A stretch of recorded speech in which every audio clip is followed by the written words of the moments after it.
Wala pang 1 year si Duterte, malami nang gawa, 6 months pa lang. Sino? Si Duterte, Ano? 6 months pa lang. Oh. Kasi yun ang pangako niya eh. Kaya nga nagtiwala sa kanyang tao. 6 months, within 6 months, ang Pilipinas, babaguhin niya yung sistema. Totoo naman. Eh, sa loob na, naniniwala ka ba isa? Sa loob ng 1 year ng Duterte, marami na siya nagawa. Oo naman. Napakarami niyang Ano nagawa. mga nagawa ni Pangulong Duterte? Unang-una, ang sabi niya, ibigay natin sa kapwa natin ang respeto.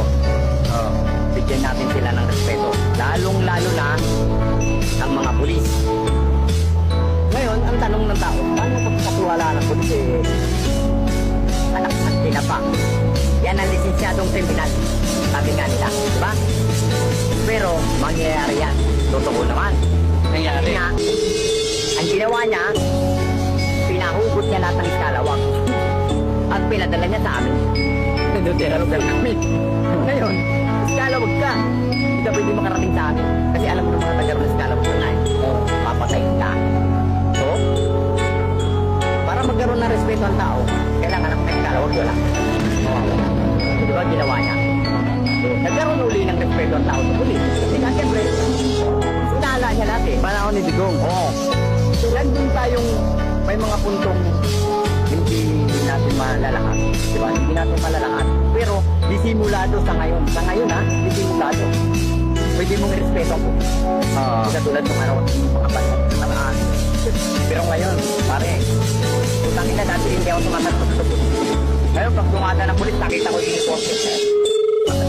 Kasi nga, naranasan din nila kung ano naranasan ng ibigyan. Diba? Pero habang patagal ang pamumuno ni Bongbong Marcos, ano yung nararamdaman mo?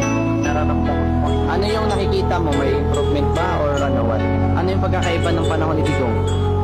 Ang laki ng pinagkaiba. Kasi nung kapanahonan Sa loob ng 2 years ni Digong, anong meron? ay hindi na pwede. Nagkaroon ng takot ang tao.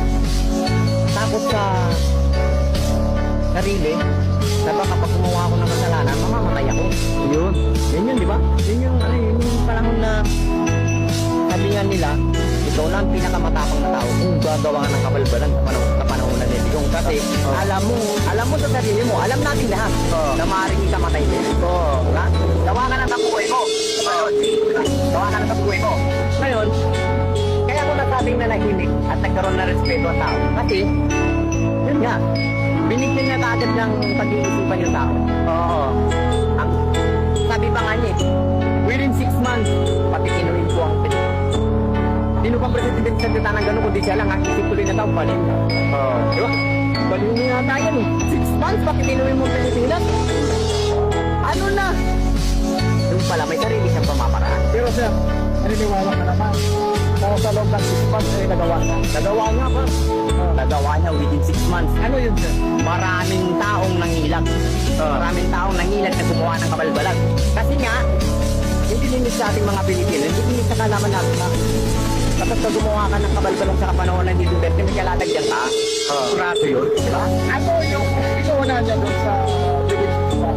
Ang inuna niya, sir, yung mga kababayan niya kasi, yung mga butante, yung dati ng inuna niya, di ba? Hindi pa sir, ang inuuna niya yung mga tipagin, yung limang mga generals. Dito muna nga, yung mga kababayan mo na niya inuna niya, kung anong problema. Di ba? Kasi nga, nararamdaman niya, walang respeto ang tao sa sundalo, sa pulis, di ba? Sa gobyerno, wala silang respeto. Dati. Or dati. Sabihin sir, pinalik niya yung respeto. Oo. Yung kagad ang una niyang ginawa, kailangan magkaroon ng respeto ang tao sa kapulisan, kasundaluhan, para kahit pa paano, matutok nilang mag-open ng problema. Di ba? Nagkaroon pa nga ng matalastas. Isumbong mo kay mamang pulis. Kami nang bahala. Di ba? Ngayon, ito sistemang yun, nagawa niya ng paraan ng ganong bagay. Kahit matatas na opisyal, nilalatak niya, wala nang pakailan. Di ba? Samantalang maaari niyang ikapahamak. Pero ginawa niya ng paraan. Ginawa niya ng paraan kung paano maging ganun ang sistema sa pamamalakad niya, sumunod. Para nang sa ganun, ang Pilipino, magkaroon uli ng pag-asa. Panahon ngayon ni Marcos, ano nakikita mo? Sa ngayon, sir. Sa kanya ngayon mag 2 years na siya. Totoo lang, sir. Sa ngayon, ha? Kasi, sa para sa akin na nga, sa mga katulad namin sa talantangan, nagtitinda sa lantangan, nagmamasid sa lantangan, Oo. danas ko ang kapanahunan ng mga iba't ibang klase presidente. Yes. Isa lang naman ang sinasabi. Oo. Diba? Kaya sa tumakbong presidente para tulungan ang Pilipinas. Yes. Natupad yun sa salita ni Duterte. Oo, kapanahunan niya yun, na wala na si Duterte, para sa akin na hindi ko alam kung anong iisipin ng iba. Para sa akin lang, Oo. wala akong nararamdamang pagbabago. Bumalik siya sa dati. Bumalik sa panahon ng Kapanahunan ng ibang presidente, hindi kay Duterte. Diba? Bumalik na sa dating kalakaran ng Pilipinas. Hindi sa panahon ni Duterte kasi nung panahon ni Duterte hindi ka pwedeng magsabi. Pero hindi mo pwede ganyan. Bawal dyan. Diktado ka. So ngayon, bumalik mo sa ganun klaseng diktado. So maniwala ka sa hindi. Nakaupo ko dito mag-aabot. Yan lang sa may gilid. Napapansin ko may nag-aabot ka. Oo. Alam ka naman sabihin mong hindi na doon. Diba? Tampay ako na may higa. Alam mo ka.